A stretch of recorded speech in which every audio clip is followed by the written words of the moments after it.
la curva nos daría así.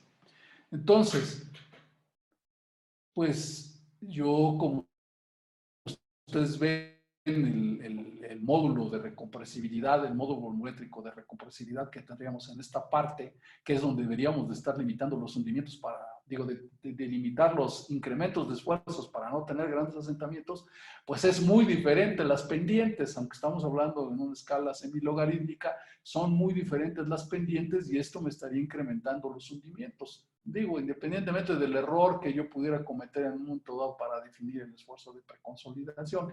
¿Y esto por qué sucede? Porque si yo sigo las reglas de incrementos geométricos, daño la estructura. Y entonces se comporta como un suelo más deformable de lo que en realidad es. Esto, bueno, pues se ha determinado a partir de pruebas y la mayoría de la gente que ha cursado la maestría, pues es un conocimiento que sabe y así planea sus pruebas.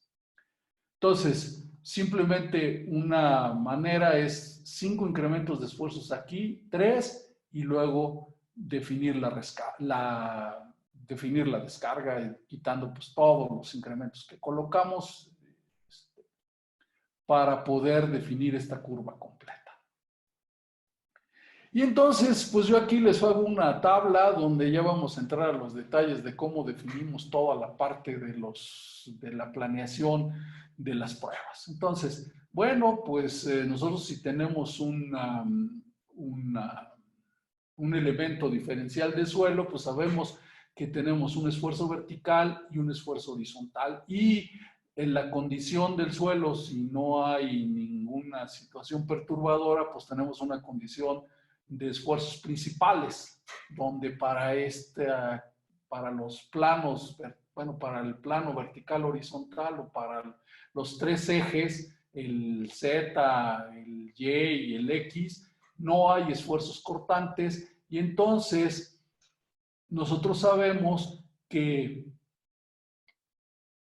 estos esfuerzos que tenemos, el esfuerzo horizontal y en 2 caras tenemos, perdón, en la faceta horizontal tenemos el esfuerzo vertical y en estas 2 caras tenemos los esfuerzos horizontales.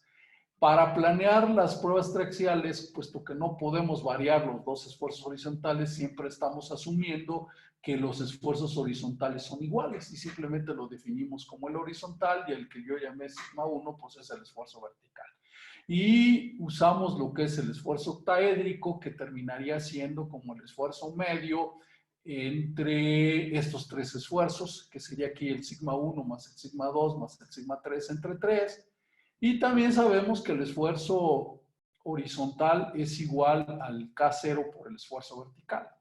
Entonces, si sustituimos todo esto, bueno, pues nos queda que el esfuerzo de confinamiento será el sigma 1, que es el esfuerzo vertical, y como estos dos son iguales, más 2 veces el K0 por el esfuerzo vertical dividido entre 3. Y si seguimos, bueno, pues es 1 más 2 veces el K0 dividido entre 3 que multiplica el esfuerzo vertical. Y con esto yo puedo sacar cuál sería el esfuerzo octaédrico de confinamiento para las diferentes profundidades de las muestras.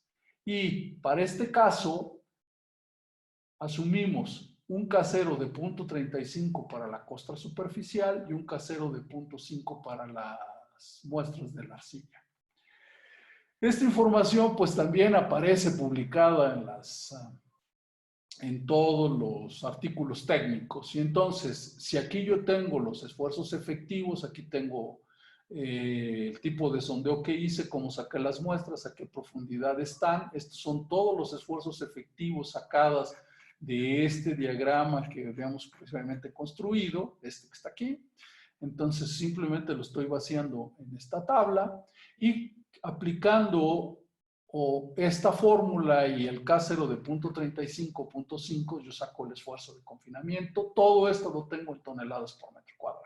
Entonces, yo para hacer las pruebas triaxiales, por lo menos hacemos 3 probetas para que se pueda definir correctamente 3 círculos y poder sacar la envolvente. Se sabe que una recta se puede definir con 2 puntos, pero bueno, pues por las variaciones, dado que los suelos no son estrictamente homogéneos, pues conviene por lo menos a sacar, hacer 3 y algunas personas recomiendan hasta 4. Entonces, si aquí yo, por ejemplo, tengo punto, bueno, la otra cosa que nosotros debiéramos de considerar, que lo anoté acá, es en términos de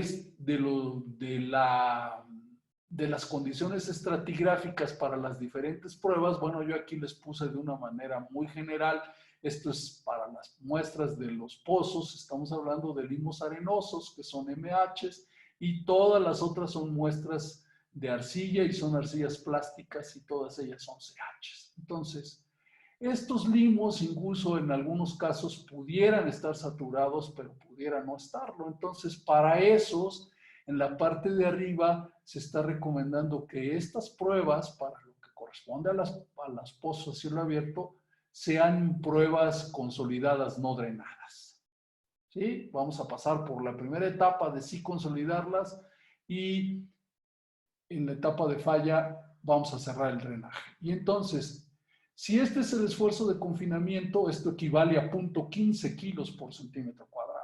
A veces cuesta mucho trabajo llegar a esas finuras de 0.15, entonces algo, dependiendo de las condiciones del laboratorio, el mínimo esfuerzo que se logra dar es 0.2 kilos por centímetro cuadrado.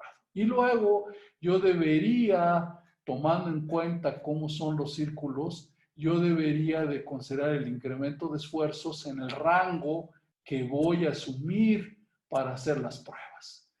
No lo debo en términos de pruebas consolidadas no drenadas, si yo el esfuerzo desviador lo planteo, o más bien, perdón, si los esfuerzos de confinamiento los voy a variar muy poco para las diferentes probetas, corro el riesgo de que los círculos se peguen tanto que no me definan bien la envolvente.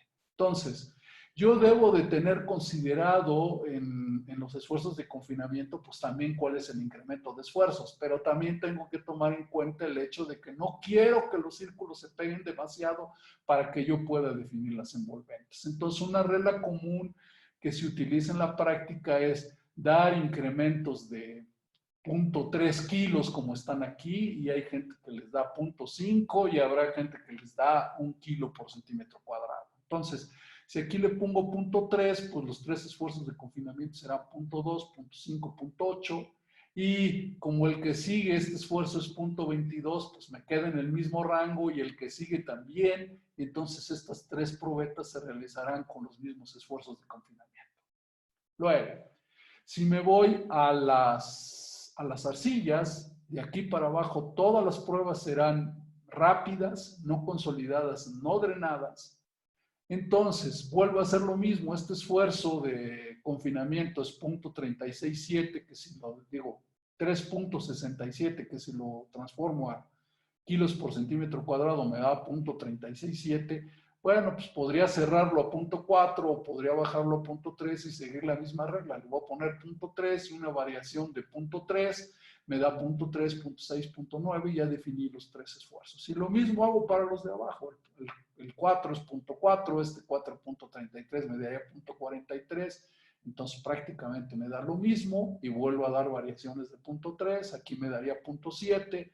Lo bajé a 0.6, me da 0.6, 0.9, 1.3. Tomen en cuenta que cuando estamos haciendo esta planeación, no tenemos exactamente una precisión en el peso volumétrico. Lo vamos a tener después porque a partir de estas pruebas es que vamos a definir los pesos volumétricos. Entonces, no se tiene que ser tan estricto en lo que aquí resulta, pues porque estamos partiendo de información aproximada. Ya que llegamos aquí abajo, pues entonces como los incrementos, como los esfuerzos efectivos se han incrementado mucho por el descenso de la presión de poro, estos 12 toneladas por metro cuadrado corresponderían a 1.2 y yo lo cierro a 1 y abro el rango, dado que estos solo son más duros y tengo el riesgo de que otra vez se me peguen mucho los círculos, entonces estoy abriendo en vez de 0.3 a 0.5 y tengo 1, 1,5, 2. Este de 22.67 lo cierro a 2 kilos y lo vuelvo a abrir a 2, 2,5, 3 y lo mismo hago para la última. Y con eso ya tengo definido todo mi programa que le voy a dar al laboratorista para que pueda hacer las pruebas triviales. En lo que corresponde a las consolidaciones, una regla que también se ha podido precisar a partir de muchas pruebas que se han realizado en las arcillas de la Ciudad de México es que el esfuerzo de preconsolidación es del orden de 1.15 a 1.25 veces el esfuerzo efectivo. Entonces, si nosotros asumimos que el esfuerzo de preconsolidación es igual a 1.2 veces el esfuerzo de preconsolidación es donde se tiene el quiebre de la rama de recompresión con la rama virgen, y yo defino que para los estratos de la costra superficial que están mucho más duros que estas arcillas, no voy a hacer pruebas de consolidación, sino que simplemente voy a obtener el módulo el E50, el módulo de rigidez o el módulo de Young de las pruebas trexiales, y con ese podré hacer las determinaciones de deformación.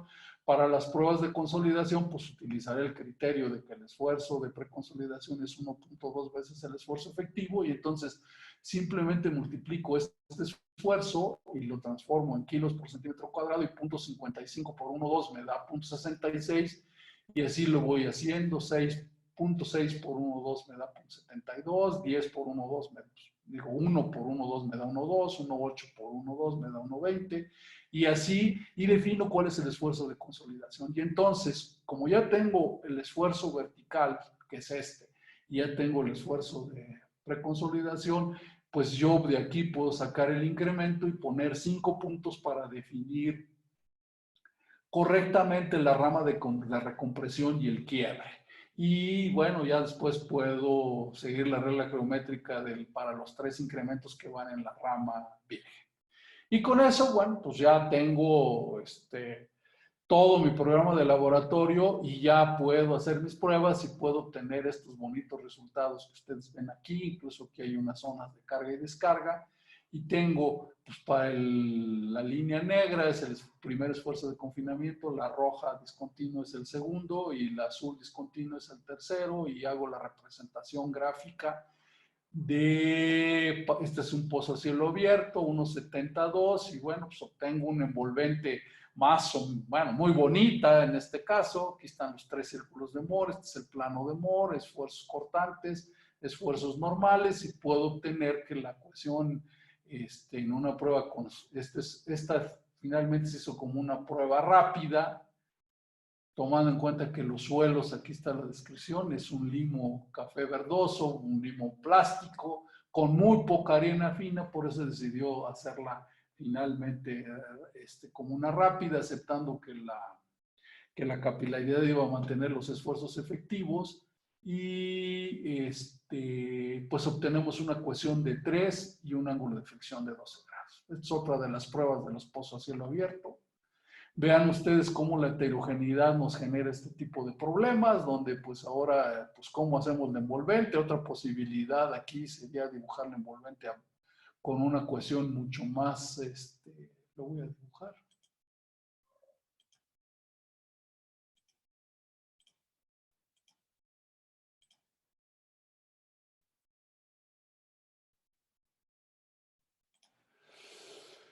Otra posibilidad pues, sería esta, evidentemente, y entonces aquí pues vemos los problemas que representa ya las condiciones reales, ¿no?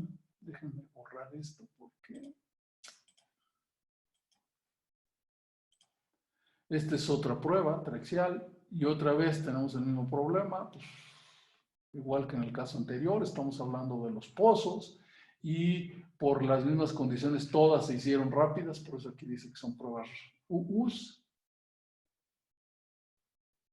Otra más de la costra superficial, y siempre tuvimos el mismo problema con el mismo círculo. Y se puede ver aquí desde las gráficas de los esfuerzos desviadores. Este es el esfuerzo desviador y la deformación.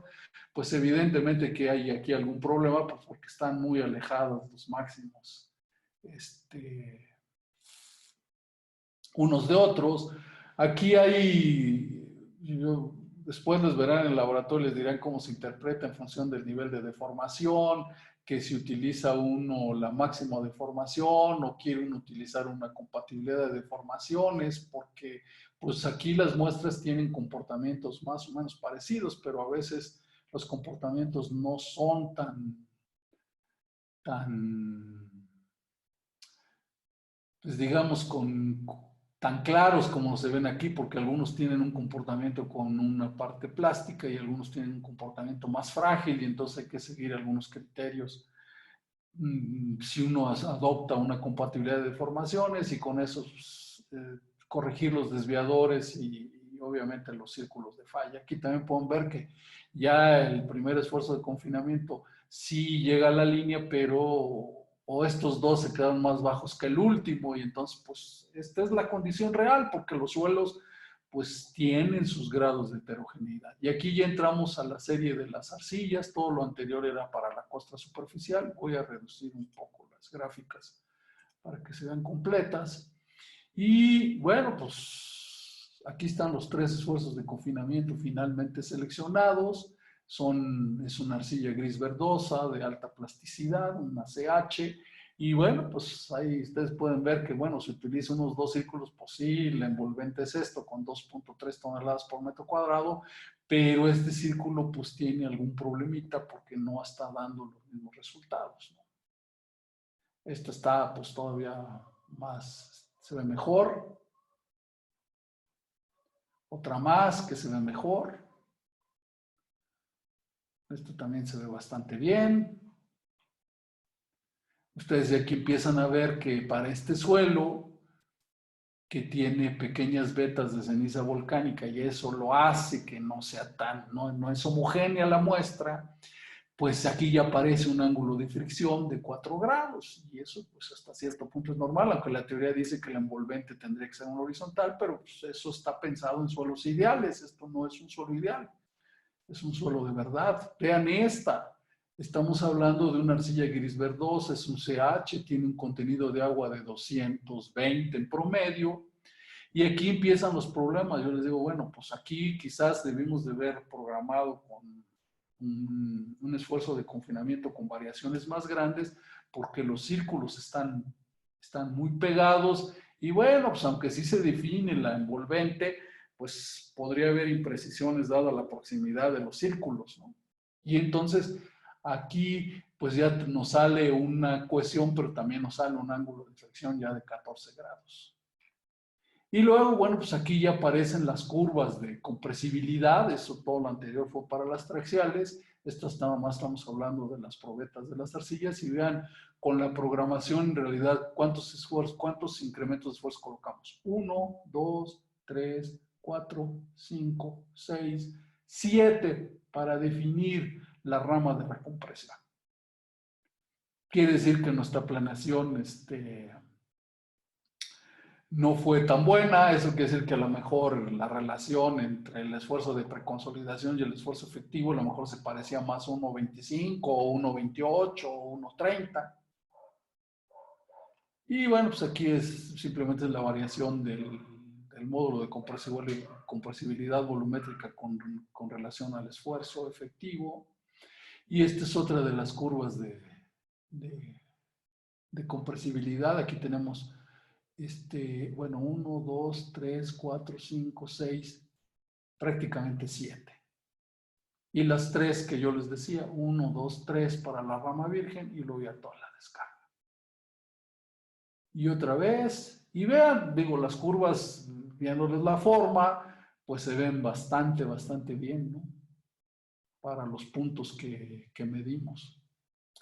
Nosotros tenemos, donde hacemos estas pruebas, tenemos instrumentado todo el laboratorio y bueno, pues eso nos ayuda a que las cosas se vean, salgan mejor, ¿no? Prácticamente nada más cargamos manualmente y todo lo medimos ya electrónicamente y las gráficas nos las da el mismo programa. Y obviamente entre más profundo nos vamos y los suelos endurecen, pues necesitamos mucho más puntos. Quiere decir que la relación del 1.20 que usamos, pues no, tenemos que haber usado mucho más. 1, 2, 3, 4, 5, 6, 7, 8, casi 9 puntos. Ahí está la última, pues obviamente se necesitan muchas más. Y aquí, bueno, pues hay que ver después por qué esta curva se paró tanto en la rama de la descarga. Bueno, si no tienen preguntas, por mi parte, eso sería todo.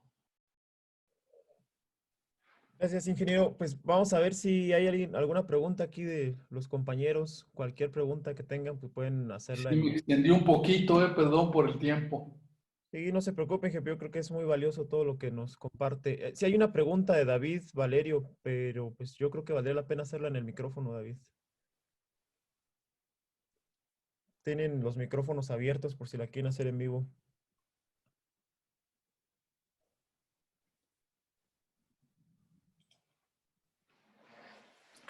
Pues digo, si quieres la leo, ¿eh?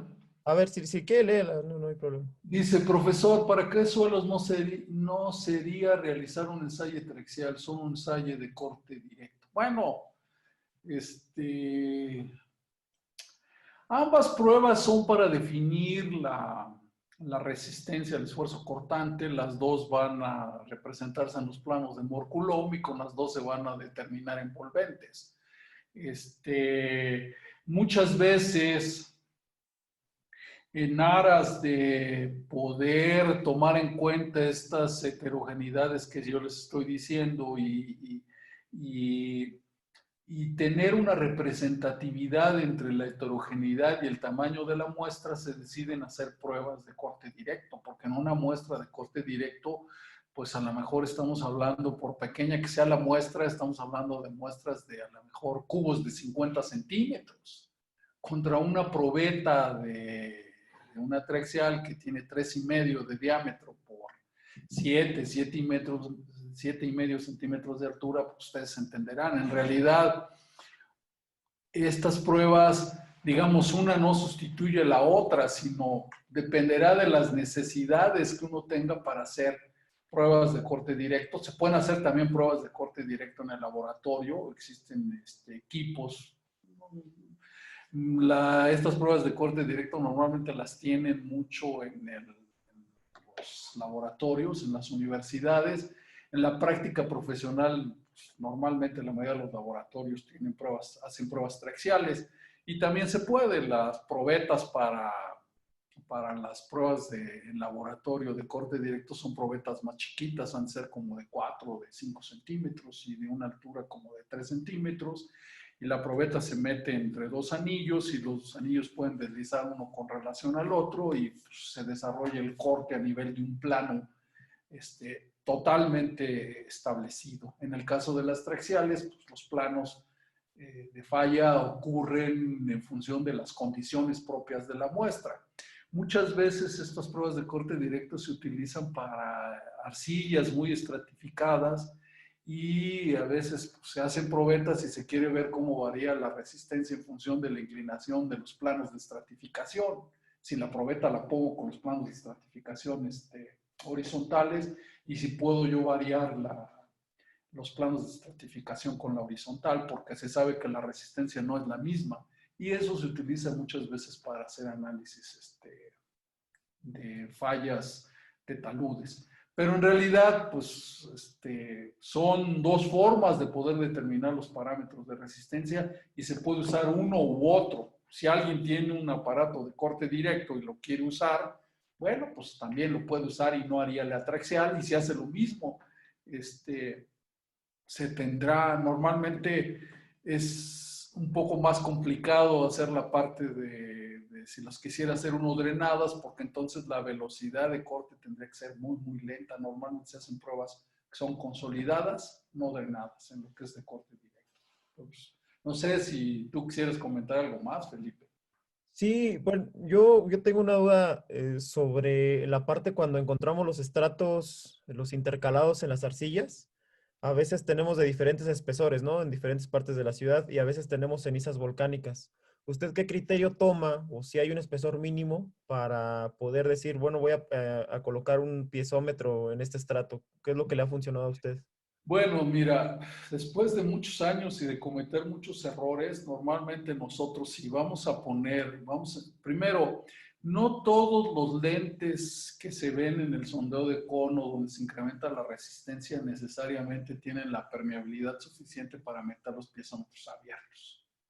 A veces sí tienen mucha resistencia, pero su permeabilidad es muy baja y entonces, como generamos muchas perturbaciones en el momento de hacer la instalación, y no, bueno, pues a veces no se tiene el tiempo para que se resanen todas esas heridas, si lo viéramos en términos médicos, este, el tiempo sería muy largo y entonces normalmente nosotros lo que pedimos es que el espesor sea por lo menos de 1 metro para que podamos instalar el instrumento que tiene del orden de 30 centímetros de altura. Y hemos tenido casos en los que después de estar midiendo, bueno, pues asumimos un valor de presión, pero después por circunstancias de interés y de que no se construyó el proyecto y hubo más tiempo de medición, hace uno mediciones 4 meses después y se encuentra que a veces la permeabilidad no era la correcta y el valor que nosotros pensamos que era el bueno, pues no era el bueno. Porque aunque hicimos una gráfica de presión contra tiempo, pues se tardó tanto en reaccionar que dijimos, pues la medí hoy y la mido en 15 días o en 3 semanas y me dio lo mismo. Bueno, pues eso en la cabeza, pues pudiera ser que sí, ya me da un valor horizontal y digo, este es el valor representativo de la presión, pero luego hicimos mediciones 2 meses o 3 meses después y no es exactamente el mismo valor. Entonces, quiere decir que la permeabilidad fue significativa. ¿Qué es lo que yo les digo para el caso de cuando se quieren hacer las mediciones de presión de poro con el cono? Bueno, pues debería uno de seguir las mismas reglas. El cono habría que detenerlo en las partes más permeables y que haya suficiente espesor para poder ahí hacer las mediciones y darle el suficiente tiempo para que podamos tener un valor correcto, porque sí se ha visto comparando las mediciones, sobre todo con un piezocono contra los piezómetros, y sí hay diferencias, y a veces estamos con valores de las presiones intersticiales del 70, del 75% con relación a las reales, y eso es tener problemas en todo lo que yo les acabo de decir. Sí, ingeniero, gracias. Bueno, y ahora que tocó el tema del cono, yo tengo una pregunta, a ver si usted, que estuvo en contacto ahí con el ingeniero Santoyo, con el profe Tamés, ¿en qué momento decidieron cambiar la velocidad de hincado para la Ciudad de México? Porque las normas te marcan una velocidad de 2 centímetros por segundo, me parece. Híjole, mira, ese es, la verdad, quizás alguna vez me lo platicaron y yo no puse la suficiente atención. No lo sé, no lo recuerdo así con absoluto detalle para ser categórico y decir, pues así. Yo, esta problema lo he preguntado algunas veces. Yo tuve la fortuna de trabajar con el ingeniero Enrique Santoyo Villa, que fue quien que impulsó fuertemente el uso del cono eléctrico para hacer muestros selectivos, porque yo ahí lo que les puse ya con el cono es cada muestra es representativa de un estrato definido entre dos lentes y normalmente pues, se quiere que de donde se va a escoger la muestra sí corresponda a una condición intermedia. Muchas veces las muestras se sacan en los extremos y entonces la representatividad pues, no es la que uno está buscando porque cerca de las fronteras los suelos están ligeramente más endurecidos porque los drenajes son mucho más rápidos que en la parte central, ¿no? Si lo vemos todo esto, perdón, en términos de la teoría de la consolidación y demás. Lo que decía el ingeniero Santoyo, y que insisto, no puedo así meter las manos al fuego, pero creo que lo que decía es que le daban mejores resultados en términos de la correlación de hacerlo 1 centímetro por segundo. Y entonces, la mayoría de lo que él publicó en términos de poder determinar la cohesión a partir de la resistencia y de algunas gráficas que pues, a algunos no les gusta, pero pues se puede correlacionar el módulo de compresibilidad en la rama virgen y en la rama de recompresión a partir de la resistencia de punta, todo está hecho con 1 centímetro por segundo. En México somos muy particulares y finalmente hay muchas empresas que hacen el cono respetando la normatividad, 2 centímetros por segundo, y habemos otras que lo hacemos a 1 centímetro por segundo. Y efectivamente no va a dar la misma resistencia. Para velocidades más rápidas, de 2 centímetros por segundo, las resistencias son ligeramente mayores que las que se obtienen con 1 centímetro por segundo.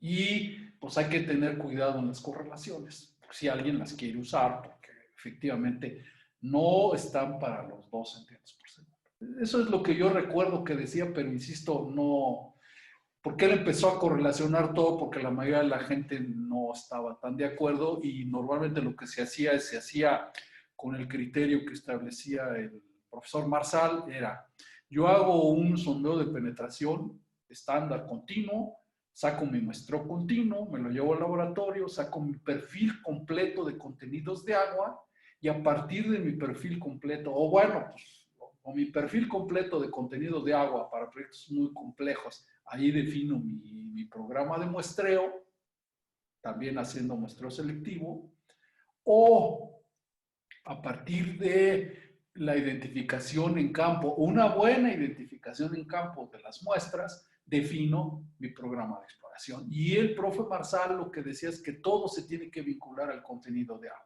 El contenido de agua es la propiedad más importante del suelo. Y a partir de eso defines todo. Hoy en día, bueno, digamos, la resistencia de punta del cono, incluso la resistencia de fricción, son variables dependientes del contenido de agua. Entonces, hablar de esto ahora, pues es prácticamente seguir con el criterio que definió el profesor Marsal, que por supuesto tenía toda la razón.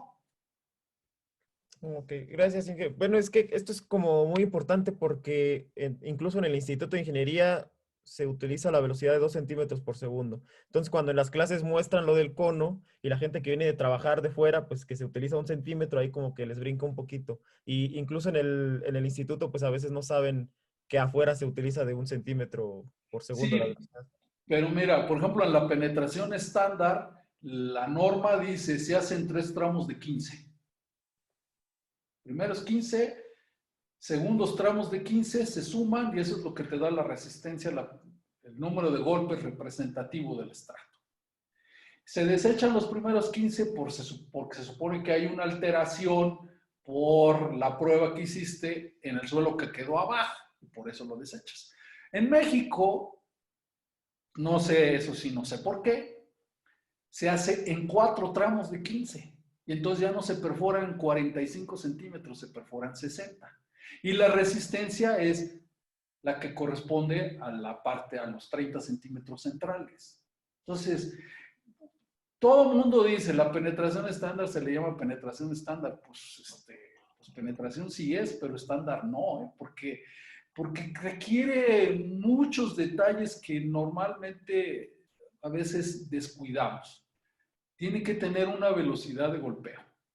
Hay que cuidar la altura de golpeo. Hoy en día existen unos penetrómetros que tienen un tope para que la altura no sea mayor. Hoy en día hay martillos mecanizados para que la velocidad y la energía siempre sea la misma. Pero luego la penetración estatal, como se definió, es a una velocidad, a una altura de caída. Incluso se decía, se va a utilizar un malacate y el malacate tiene un rodillo que se le conoce en México como cabeza de gato y ahí se le dan 2 vueltas a la cuerda y la cuerda tiene que ser de nequén y tiene que ser de 3/4 de pulgada. Si uno va y se pone a revisar en todas las máquinas esas especificaciones, pues la verdad es que se va a llevar uno muchas sorpresas. Entonces, estándar pues no lo es, pero bueno. Sí, y que tenemos una última pregunta si quiere. Es de Sí. César Augusto. Dice, ¿en qué caso sería adecuado hacer un ensayo de Ah, compresión sí. confinada? De compresión simple, ¿no? Sí, yo me la salté un poquito porque tiene uno distorsionada la mente, pero qué bueno que hicieron esa pregunta. Normalmente en las arcillas, en los suelos finos, es costumbre hacer pruebas de compresión simple. Porque estamos asumiendo lo que yo les decía, cuando yo labro la probeta, hay un poco de secado, el secado moviliza la capilaridad y la capilaridad genera succión, genera tensión en el agua y se desarrolla, o más bien me mantiene la condición de esfuerzos efectivos en el suelo.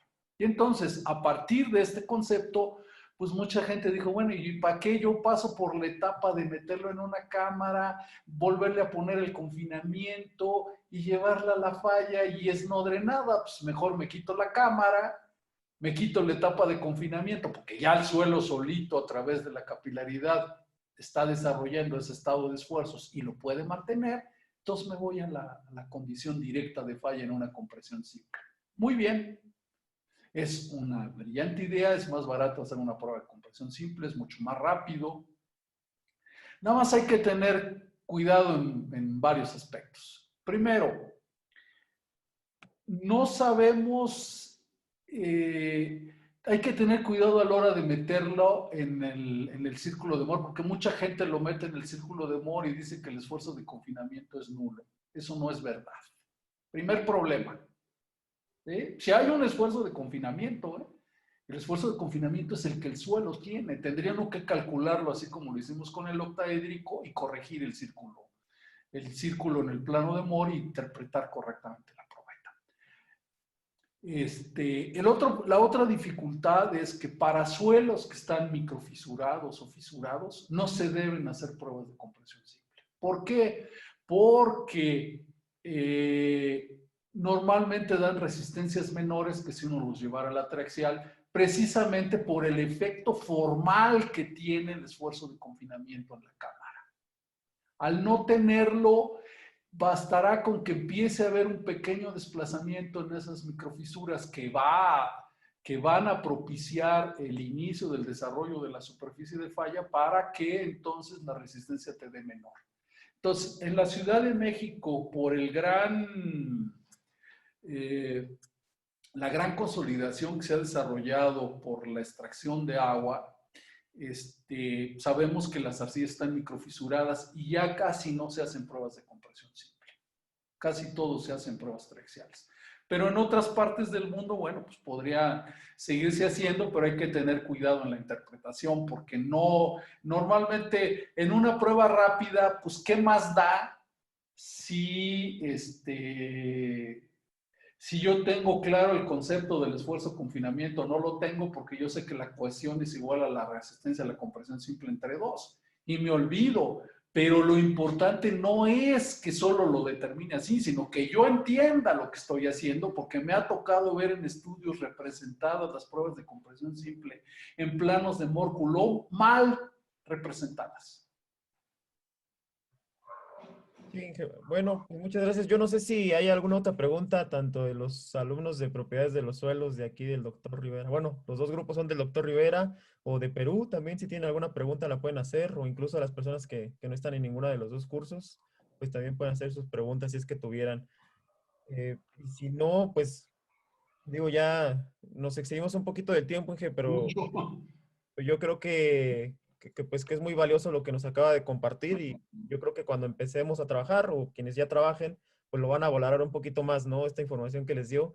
Y pues para nosotros es un gusto escucharlo y que nos cuente todo esto. Le agradecemos muchísimo el tiempo que le dedicó a la bueno, a esta presentación, y también a Fue hecho, preparar el material, ¿no? yo traté de hacerlo como si estuviéramos en un pizarrón. A mí, que tengo ya muchos años, si uno trata de enseñar, me parece que es más fácil. Yo por eso lo hice a mano, porque de otra manera cuesta mucho trabajo. En fin, yo, si quieres, yo te comparto esta información. Les va a servir para su clase de laboratorio, que es donde ya hace uno planteamientos más precisos de estas cosas, donde les van a recordar y van a ampliar mucho más lo que yo he dicho.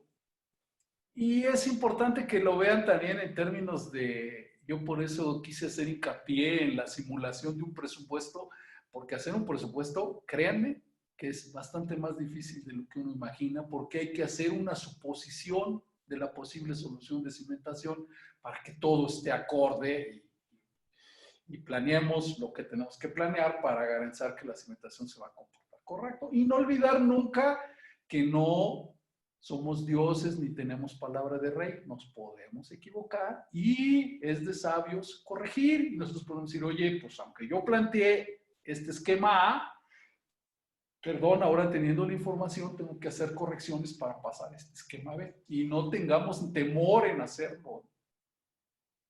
Ok, que pues no llegaron más preguntas ni han levantado la mano, entonces yo creo Bueno, que todo quedó entendido y pues le agradecemos mucho su tiempo, ingeniero. gracias. Y yo ahí si quieres te comparto lo que les presenté y ahí te lo mando. Ahí si a alguien le interesa guardarlo, bueno, pues con todo gusto. Sí, Inge, muchas gracias. Yo les subo la información a ellos. Bueno, Nuevamente le y señor, agradecemos. Nos despedimos de usted, ingeniero. Muchas muchas gracias. gracias. Yo les agradezco a todos su atención y lo mejor en este año tan difícil para todos, ¿eh? Feliz Navidad, próspero año, que el 21 nos ayude a salir de esta pandemia y mis mejores deseos. Cuídense mucho ustedes que son jóvenes y que ahora pues están hablando de que en ustedes está la responsabilidad. Cuídense mucho. Gracias. Muchas gracias, ingeniero. Nos vemos a todos. Hasta luego. Nos Gracias, vemos. ingeniero. Muchas Hasta gracias, luego. maestro.